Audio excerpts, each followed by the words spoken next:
senior vice প্ৰেচিডেণ্টত মই মনোনয়ন পত্ৰ দাখিল কৰিছিলোঁ কিন্তু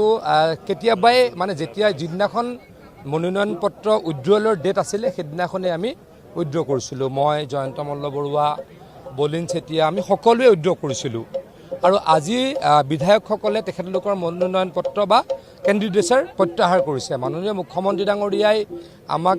আহ্বান জনাইছিলে আমালৈকে যে খেলৰ সুস্থ পৰিৱেশ যাতে বৰ্তি হৈ থাকে খেলুৱৈ যিসকল খেলৰ সংগঠক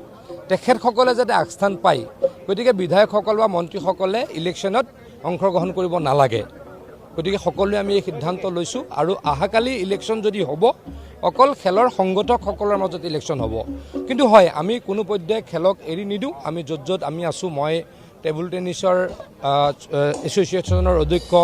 জয়ন্ত মল্ল বৰুৱা ডাঙৰীয়া এথলেটিক্সৰ অধ্যক্ষ ৰূপক শৰ্মা ডাঙৰীয়া জিমনাষ্টিকৰ অধ্যক্ষ আমি সকলোৱে খেলৰ লগত থাকিম কিন্তু